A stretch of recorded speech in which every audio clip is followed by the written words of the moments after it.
Hey guys, welcome to the new video. This is your mentor, your guide, CMA Pradeep Dhyani. CMA foundation की हम business management कर रहे थे। हम 2-3 lecture जो स्टडी नोट में है इसके कंप्लीट कर चुके हैं। इकोनॉमिक्स भी साथ-साथ चल रही है। 50 नंबर की इकोनॉमिक्स है, 50 की बिजनेस है। सारा 100% मैं सारा सिलेबस आपका स्टडी मटेरियल से plus MCQ plus past year के सारे पेपर में कराऊंगा। आप बस बने रहिएगा साथ में, ठीक है ना? किसी भी वीडियो में किसी भी टॉपिक में डाउट है तो आप पूछ सकते हैं। ठीक है गाइस, तो अब हम अपना नेक्स्ट टॉपिक को स्टार्ट कर रहे हैं। अगर किसी को पुराने टॉपिक देखने हैं तो प्लेलिस्ट बनी हुई है। इकोनॉमिक्स की अलग है और बिजनेस की मित्रों अलग है। फ्री ऑफ कॉस्ट मैं पास्ट ईयर के पेपर भी कराऊंगा, सारे एमसीक्यू भी मैं कराऊंगा कंप्लीट। बस आपको वरी करने की जरूरत नहीं है। पेपर नंबर पहला, पेपर नंबर तीसरा, ये दोनों 100 यानी 200 मार्क का, और कॉस्टिंग का भी कराऊंगा, फाउंडेशन का मैं एमसीक्यू सब कुछ। ठीक है, सो गाइस आइए नेक्स्ट टॉपिक को स्टार्ट करते हैं। Leadership consist of 4 main variable. Leadership में क्या क्या जो है, 4 वेरिएबल मेन कौन कौन से हैं? सबसे पहला द लीडर, यानी लीडरशिप में एक लीडर का होना बहुत जरूरी है, जो अपने से नीचे जो काम करने वाले बंदों को किस तरीके से मैनेज करेगा, किस तरीके से उनको मोटिवेट करेगा। एक लीडर तो किसी भी ऑर्गेनाइजेशन में होना चाहिए। एक लीडरशिप के सर्कल में एक लीडर का होना जरूरी है। द फॉलोवर, यानी अगर लीडर होगा तो लीडर किनका होगा? जिन लोगों को वो लीड कर रहा है। तो जिन लोगों को लीड कर रहा है उनको लीडर कहते हैं, और जो लोग हैं उनको हम फॉलोअर कहते हैं।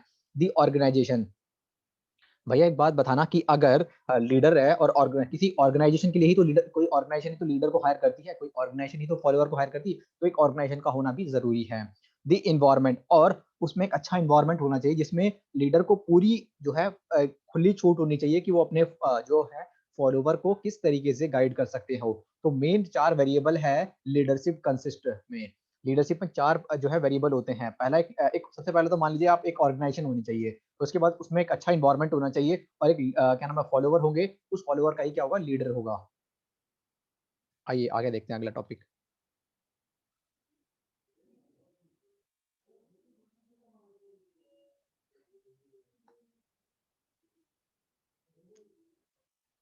इफेक्टिव लीडरशिप के मतलब इफेक्टिव लीडरशिप में क्या क्या ऑब्जर्वेशन या क्या क्या पॉइंट्स होने चाहिए? तो इफेक्टिव लीडरशिप में देखिए क्या क्या पॉइंट्स होने चाहिए, आइए हम देखते हैं।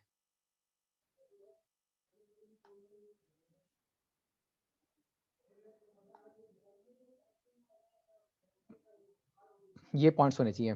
पहला पॉइंट्स पढ़ रहे हैं हम। Effective leadership require certain basic qualities among person who assume the role of leader, these are necessary but not sufficient. यानी लीडरशिप स्टाइल में कुछ लीडर होने चाहिए, और वो लीडर जो होना चाहिए ना, वो अपने जो फॉलोवर है उनको अच्छे से गाइड करते हो, वो उनको अच्छे से समझाते हो। Okay, effective leadership requires certain basic qualities among person who assume the role of leaders. These are necessary but not sufficient. Or B point, there is no ideal leadership style or behavior generally applicable or situation. Leadership effectiveness can be secured or enhanced by tailoring the system to a demand of each situation. यानी जो leader होता है ना, वो इस तरीके से होना चाहिए, फ्लेक्सिबल होना चाहिए। परिस्थितियां कैसी भी हो, अच्छी और बुरी दोनों परिस्थिति में अपने आप को ढाल ले, और अपने नीचे जो काम करने वाले बंदे हो उनको भी परेशानी अगर उनको कोई है तो उनकी परेशानियों का भी क्या क्या उसको सॉल्व करे। The important situational factor which exert consideration influence on leadership effectiveness are task complexity, the skills and attitude of the group of follower, their relation with the leader and the position power of the leader himself. The important situational factor which are exert consideration influence on leadership effectiveness are task complexity, skills, attitude of the group of follower, their relation। यानी simple सा है कि leadership ना क्या होती है, उसकी flexible होना चाहिए। परिस्थितियां अच्छी हो बुरी हो, उसको अपने आप को चेंज करना पड़ेगा। और ऐसे नहीं कि रिजिड नहीं होना चाहिए, सख्त नहीं होना चाहिए कि एक ही डिसीजन पर वो अड़े रहे। अगर परिस्थितियां किसी और के लिए मतलब उसको चेंज करने की डिमांड करती है तो चेंज भी करे वो। उसके बाद है measure for developing leadership ability to managers. किसी भी मैनेजर्स में किस तरीके से हम इम्प्रूव, जो लीडर होता है उसमें किस तरीके से हम इम्प्रूवमेंट करें। तो लीडरशिप ट्रेनिंग, यानी उसको बार बार ट्रेनिंग भी दी जा सके। ठीक है, उसको क्या है, टाइम टू टाइम ट्रेनिंग भी दी जाए।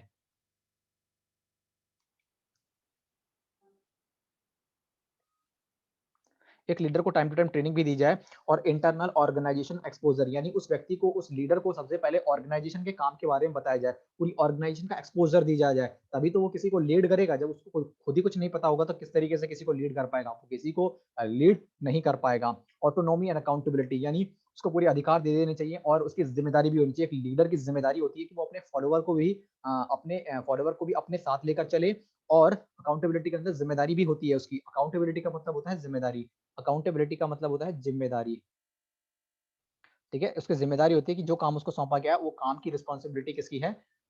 लीडर की है। और अपॉर्चुनिटीज फॉर इंटरेक्शन, यानी जो भी अपॉर्चुनिटीज ऑर्गेनाइजेशन में मिलती है उसको अपॉर्चुनिटी को करना चाहिए। और जितने भी बंदे उसके साथ ऑर्गेनाइजेशन में काम कर रहे हैं सभी के साथ क्या करना चाहिए, अच्छे से बिहेव करना चाहिए। और ऐसा नहीं कि वो लीडर है तो उनको मतलब उनको दबाने नहीं, उनको साथ लेकर चलना चाहिए।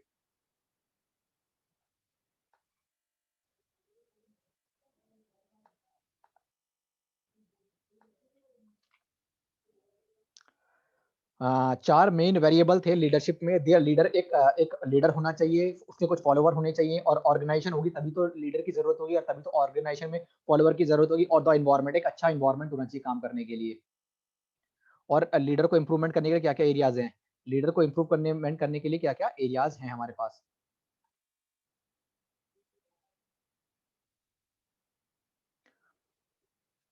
Major for developing leadership ability to of manager, leadership training. Leadership जो है, जो लीडर है उसको टाइम टू टाइम हम क्या करें, ट्रेनिंग दें। और इंटरनल ऑर्गेनाइजेशन एक्सपोजर, उसको इंटरनली ऑर्गेनाइजेशन का एक्सपोजर दें हम लोग।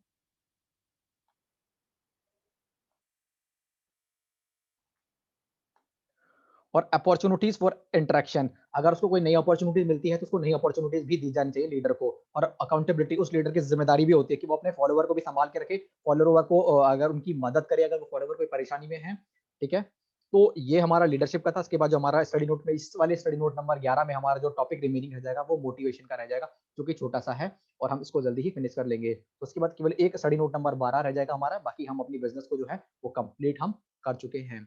सो गाइस, होप आपको अच्छा लगा होगा। पेपर नंबर 1 और पेपर नंबर 3 सारा मैं बुक से study material, MCQ, past year के पेपर सब कराऊंगा। पेपर नंबर 2 का 20 मार्क का कॉस्टिंग का वो मैं कराऊंगा, यानी 220 जो है वो फ्री ऑफ कॉस्ट मैं आपको करा रहा हूँ। स्टडी मटेरियल प्लस आपका एमसीक्यू प्लस पास्ट ईयर के क्वेश्चन। सो गाइस, किसी भी टॉपिक में दिक्कत है आप सारी प्लेलिस्ट में जाके देखिएगा, एक एक वीडियो करके आराम आराम से फॉरवर्ड करके देख लीजिएगा। कोई भी अगर डाउट होता है किसी भी टॉपिक में, सारा 100% कवर कराऊंगा मैं स्टडी मटेरियल से। आप देख रहे हो सारे एक एक टॉपिक करके मैं चीजों को कवर करा रहा हूँ।